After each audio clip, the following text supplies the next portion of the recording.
Hello, we are live for our March virtual lunch and learn. I'm going to give a few seconds for other people to jump on.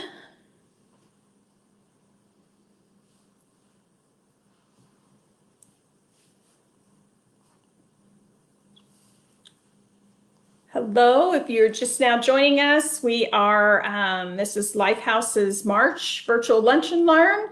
And we're just giving a few more seconds, a couple minutes for people to jump on as they head to lunch and hop onto our Facebook virtual lunch and learn.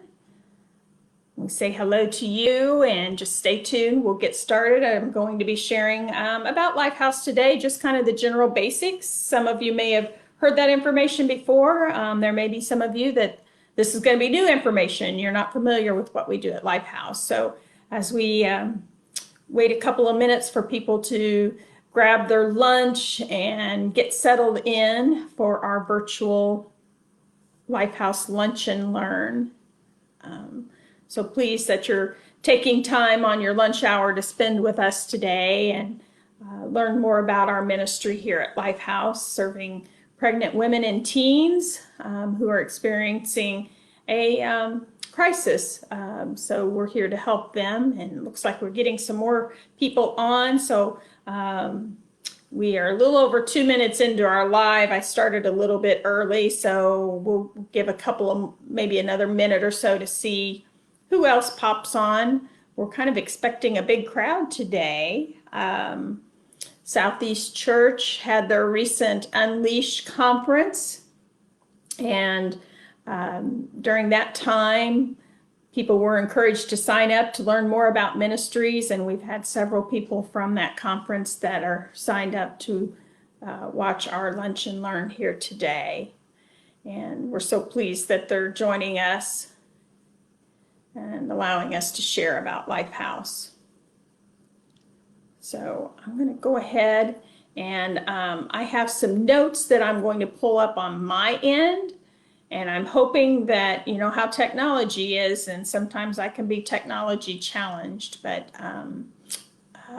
if I disappear, I will certainly log back in quickly. So we're going to give this a try, see if I can pull up my notes and still be live.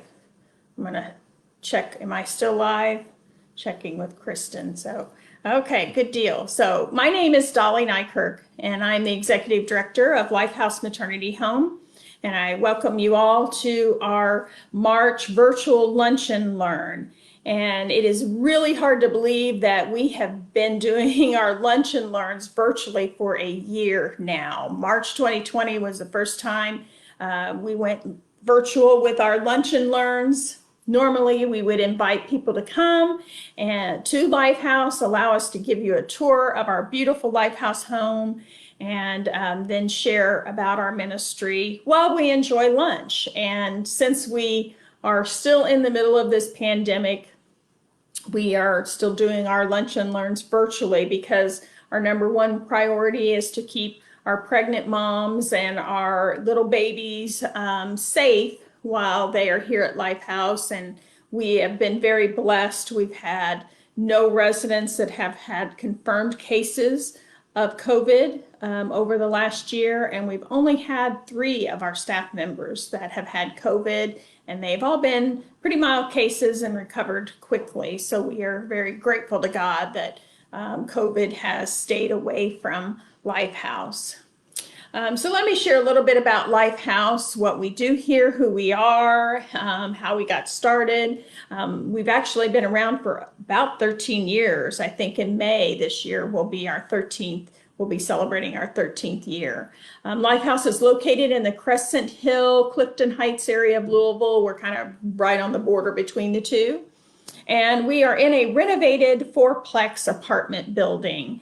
There are several of these 4- and 6-plex apartment buildings in our neighborhood, and one was purchased for Lifehouse, and it was turned into 7 bedrooms that will hold our 6 pregnant residents and 1 house mom. Lifehouse opened its doors in 2008, welcoming its first residents then.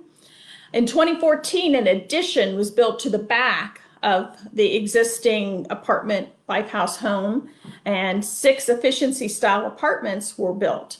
And for the purpose of those apartments is for residents to stay and live at Lifehouse for up to 4 years. They can attend school, they can go to college, they can learn a trade, or maybe they just want to try to secure a better job, a full-time job with benefits and things like that. So we allow residents to stay in our apartments for up to 4 years while they continue to improve their life so that they can provide for themselves and their children.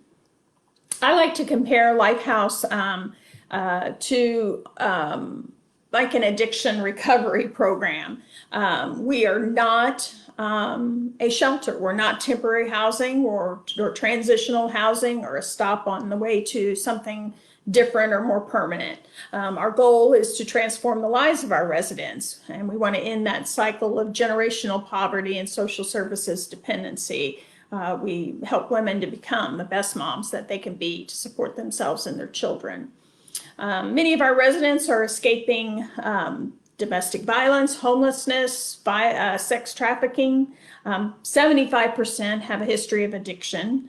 And for the most part, their lifestyle has led to broken relationships with family and friends. So that leaves them kind of nowhere else to go. And they end up with us. We hear that over and over again, that they've been staying with one friend and then another, or stayed with family for a temporary time and then had to move on. So we know that this pregnancy isn't the root cause of their crisis, but is often the tipping point that will send them searching for help. We have served residents of all ages, from 13 to 39, but most of our residents, their average age is in their early 20s. Often the young women, they find us by doing an internet search or a referral from a pregnancy resource center. So if you go to Google, you might type in pregnancy and Lifehouse would pop up, or pregnancy housing, something like that, and you will find Lifehouse. We are good partners and have a good relationship with Little Way Pregnancy Resource Center and Beside You for Life. Both of those agencies will refer women who have went there to find out that they are pregnant. They'll take a pregnancy test there, and but they may have nowhere to live, nowhere to go, and they'll be referred to us. We also get referrals from drug treatment programs. A lot of times these programs won't accept pregnant women, and they'll direct them our way. But because we are a program, we do have some qualifications for entry. We're not just temporary shelter and we take them in immediately. We want to ensure that the young woman that has contacted us, that her heart and her head are ready for a change. I say that over and over again. If you're not ready here and you're not ready here, this program isn't going to work for you. So what we do is, after we gather some initial information on the residents and basic information on the potential resident, we schedule an interview, and she'll come in and talk with our case manager and our program manager. So they will go over the program requirements, and they'll complete a full application, a large packet of information that we gather. We also do a background check. And so many times we are not taking the resident in immediately when she comes here for an interview. Sometimes we do, depending on the circumstance, but many times we want to wait until we get that background check. A lot of that depends on what they share with us in their interview process. If there's any information on any type of violence in their background, or really heavy drug use, might be time for us to pause and say that maybe you're not quite ready for us. Let's do something else first and then maybe come back to us. So this entire process, since it may take a few days, we will work with them to find safe shelter if needed, or maybe they still need to go through drug rehab. We'll refer them to a resource. There are a few that do take pregnant women. We'll find a resource for them. Sometimes if they're escaping domestic violence or trafficking and they really are in a situation that emergency shelter's needed, we will work with them on that. So we do have a move-in process for all of our residents. When they walk in the door, the first thing they have to do is take a drug test. Anything other than marijuana will require them to go into an inpatient drug treatment program before they come to Lifehouse. Or if maybe they were in a drug rehab program for 30 days, marijuana sometimes still shows up. So we'll ask them to complete an outpatient program. So we have a couple of criteria around that. We take all of their belongings, we put them through our bed bug zapper, so you can guess why. We've had that problem before, so we want to make sure all those little critters are gone.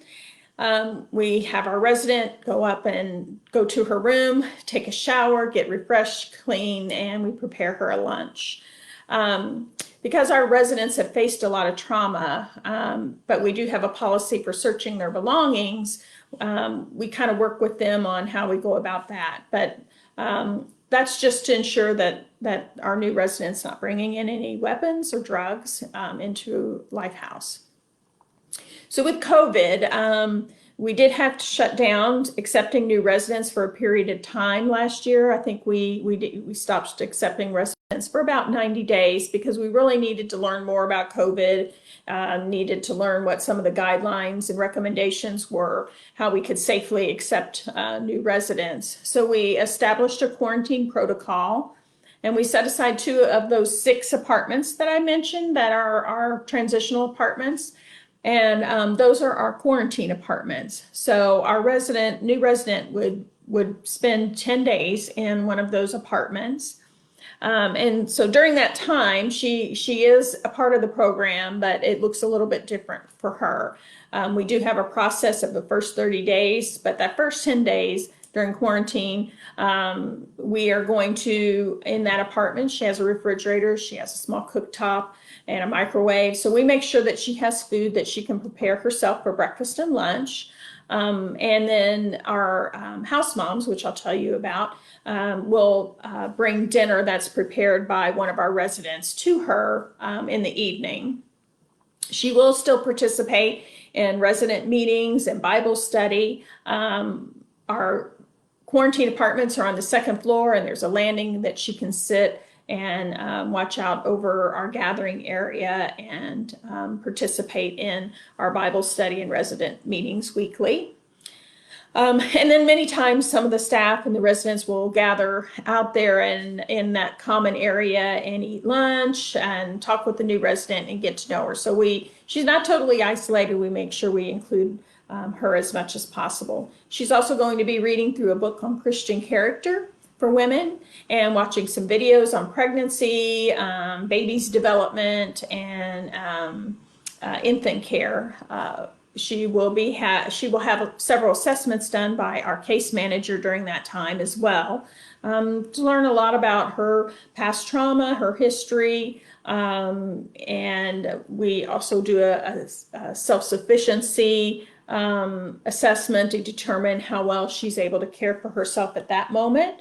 And that's part of what we use then to track progress through our program to see that our residents are developing the skills that they need to be self-sufficient, self-supporting. All of our residents are required to work, so while she's in quarantine, we want her to start looking for a job. All residents have to have a job within the first 30 days that they're here. There are jobs available. It hasn't been an issue in them finding a job, so that should be a pretty easy process for them to accomplish.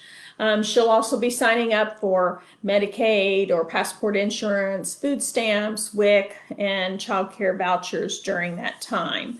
All of that needs to be accomplished within the first 30 days. So our goal is they will no longer need to be on any of those programs once she completes our program. But in the short term, those are all part of her needs at this moment. So I keep mentioning our program, and question is, so what is that program? So Lifehouse has taken all that we've learned over these last 13 years and tried to make sure that we put them in a system, a program that we can easily track progress, and that there are checkpoints that we can note that are needed, life skills and things like that are basic needs that residents need to have in order to go out into the world and live on their own and support their child. So we developed our Life Path program, and it's a 3-part program. It's designed to walk our residents through their pregnancy, childbirth, infancy, toddlerhood, developing life skills, healthy relationships. while they continue to transition to greater independence and eventually be self-supporting. So each of these steps are based on biblical truth and Christ's love. And so when they come in, their first step is called new life. And that's just where they learn to care for themselves, their baby, their home, and also their heart. All of our residents during that time will learn about caring for the new life that's inside of them. They'll learn about the different trimesters of pregnancy. And then they'll also learn about beginning their own new life, releasing some of their negative habits, learning positive habits, and what it means to be a parent. In addition, they get immersed in the Lifehouse routine. So we have routines and processes for everything from we make sure that the home is clean. They learn about, some of them have never been taught how to clean a home. So those are skills that they will be learning, life skills, very important life skills. We know that chaos in your things and your items leads to chaos within your life. And it's hard to focus and be present when you have a lot of chaos and disorder in your life.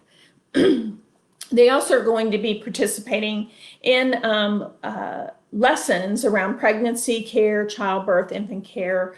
This is a video program that we have that residents take a test before they watch the video on whatever topic it might be first trimester or breastfeeding. So they'll take a pre-test, they'll watch the video, and then they'll take a post-test. And then we have a series of discussion questions. Depending on how they score on that post-test, these discussion questions will be done with the resident if they need a little bit more information. And most of those lessons have a spiritual application too. So we are able to share with them within the Bible about new life and about caring for a home and things like that. So that is all taken place during their pregnancy. So they are ready with the information and knowledge that they need for infant care and things, and to get through labor and delivery. So by the time that time comes, they are ready to go. So then after they have their baby, they move into step 2, which is mom life. So they're learning to balance work and home and their soul as well. So they're going to take a break for maternity leave. That's usually 6 to 8 weeks, depending on whether they had a vaginal delivery or a C-section. So they will take a break for maternity leave, but soon they're going to have to jump back into learning how to balance having a baby and working and caring for the home. And this is a fine art. Any of you moms out there that work and take care of kids, you know it's a fine art to successfully juggle everything about parenthood. So they will still be living in what we call our maternity side, not the apartments, but the maternity side of the home.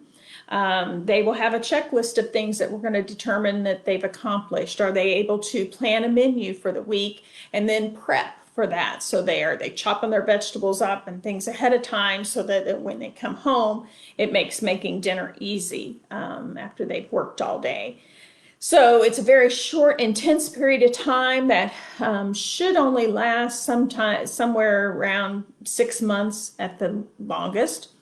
That doesn't happen with every resident. We try to personalize around their needs, but anywhere between 3 to 6 months.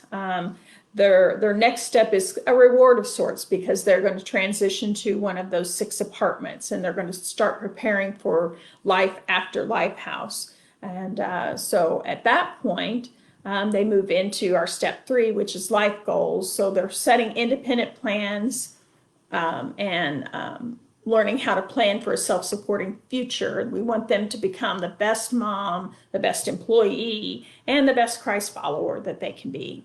So this is the longest portion of our program, and it's really designed to help our residents find the best path to supporting her family.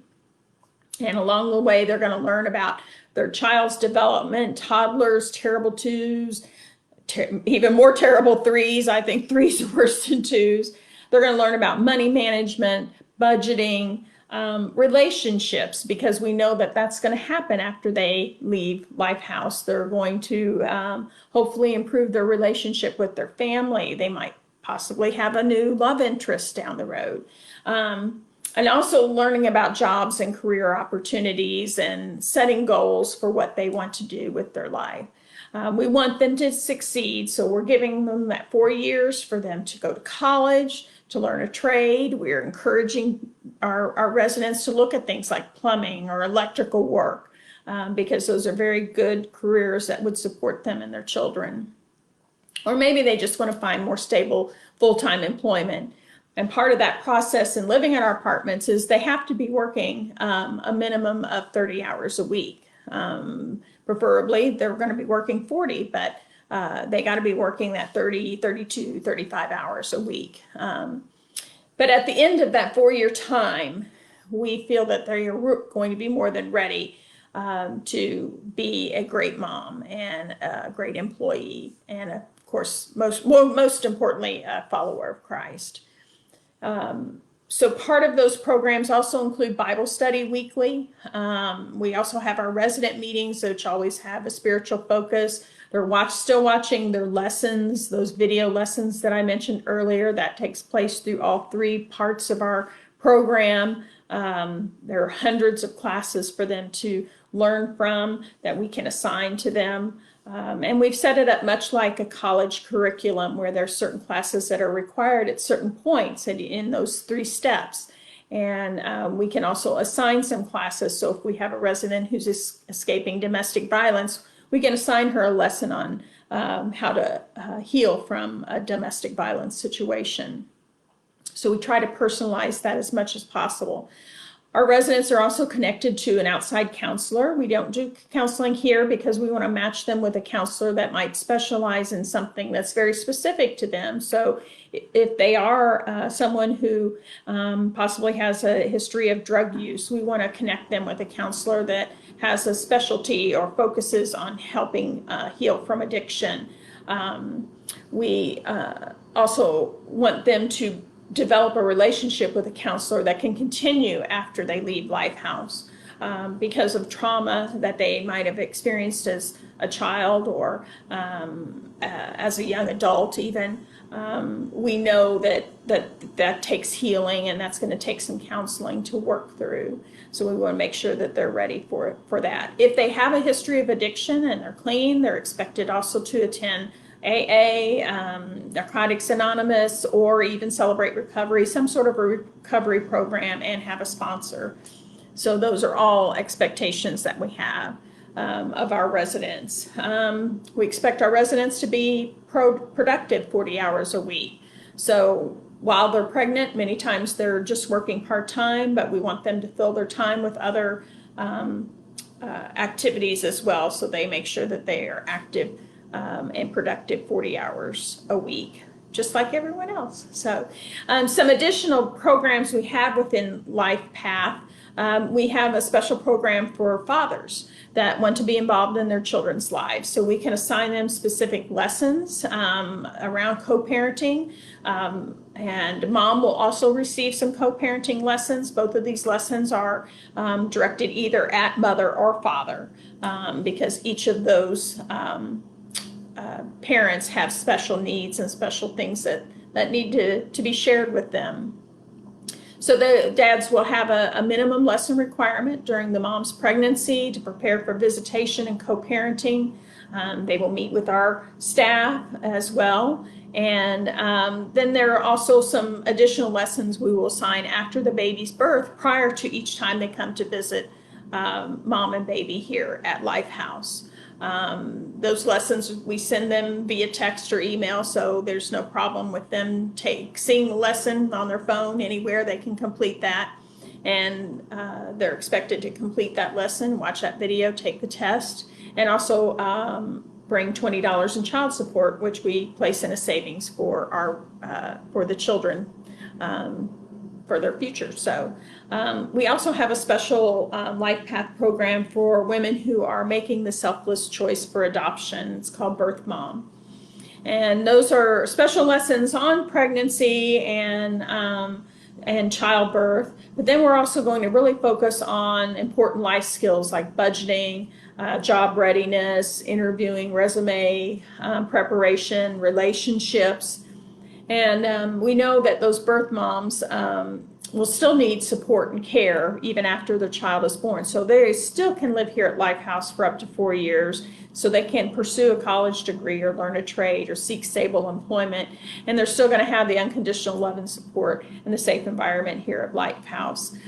We also connect those birth moms to an adoption counselor who will work with them while they are pregnant and through the childbirth and after, as they heal from that process and they learn that they have really made one of the most selfless, loving decisions they could ever make for their child. And we love our birth moms. About 15% of the women who have come to Lifehouse have made a decision for adoption. And all of those Lifehouse babies are in love with loving families. So I'm going to share a little bit more about just generally Lifehouse. We have had 84 healthy babies born. All 84 babies were healthy and born to Lifehouse moms in the almost 13 years we've been open. We have a beautiful wall out in our atrium. It greets all of our visitors. We call it our Wall of Fame. It's all the babies that have been born to moms while they're here at Lifehouse, and we're very proud of that fact. Many of our residents have gone on to things like purchasing their first home. They've earned master's degrees, college degrees, and they are scattered all over the United States.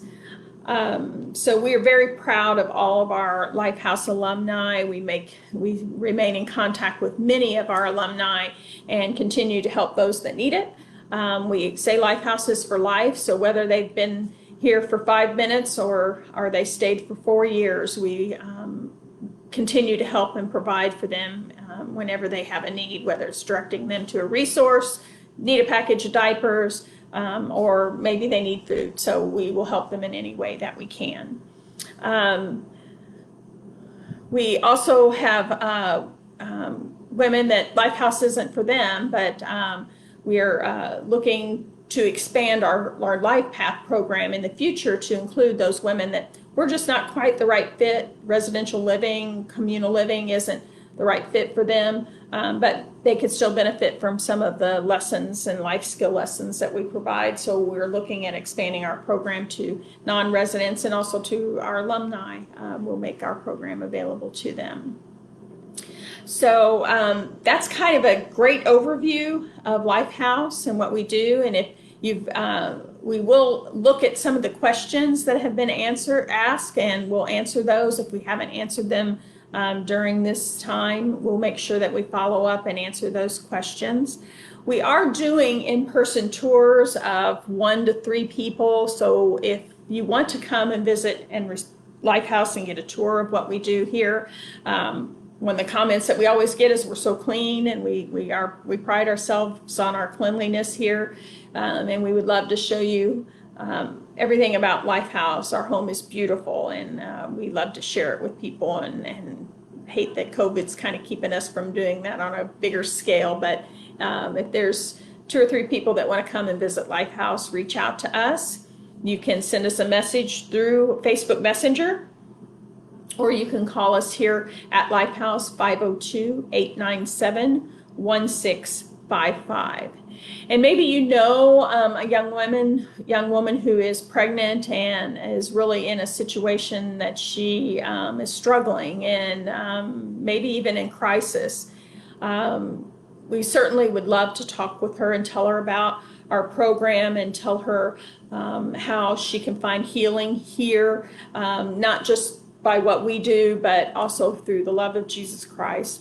And we would ask you to direct them to call us. You can call us, but we're going to tell you to have that person call us, because, as I said earlier, they got to be ready here, and they got to be ready in their heart. And we want to make sure that we talk to them directly and learn a little bit more about their situation and see if they're really ready to make that transformational change in their life that's going to help to not only bless them, but bless that unborn baby that they're carrying.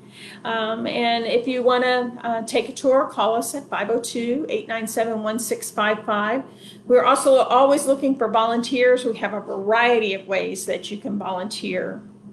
And if you are a Southeast member and you're watching us, and you haven't downloaded the Unleashed app, or you haven't checked that out on your computer, we encourage you to go to the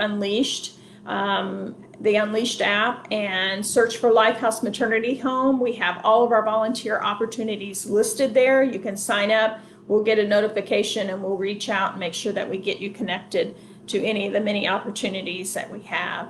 I know a lot of people ask about babysitting, and we do have that as an opportunity. However, we have a lot of babysitter volunteers, but we would love to put you on that list and that rotation for whenever we have a babysitting need. There's nothing better than sitting and rocking a baby. I can tell you that. That's a great part of our job, is sometimes we get that opportunity. But feel free to ask us any questions, and we'll try to answer those and respond to those after this live broadcast. And I think that about wraps it up for our Lunch and Learn today. We are grateful that you have tuned in. We are grateful that you have an interest in Lifehouse. We value everyone's support. One thing that I didn't mention was the fact that Lifehouse is funded just strictly through the generosity of God's people. We receive no government funding whatsoever. We don't receive so many dollars per month for each resident we have. There's nothing like that. So we have existed for almost 13 years through individual donations, grants, and other types of support that we receive financially.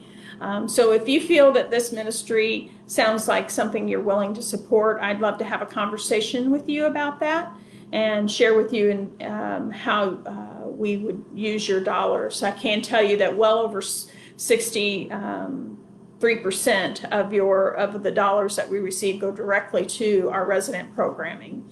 Very small sliver goes to administrative costs. Many people ask that, and we are at the low end of administrative costs here. So we are good stewards of all of our financial support. I look forward to talking with any of you, and I also want to mention Kristen Kennedy is our development manager. She would love to have a conversation with you and give you a tour of Lifehouse as well. So please reach out, and we are grateful for your tuning in today, and look forward to hopefully having a face-to-face conversation at some point in the future. So enjoy the rest of your day. Enjoy Easter weekend. Sunday's coming, so we are grateful. Have a great, blessed day. Bye-bye.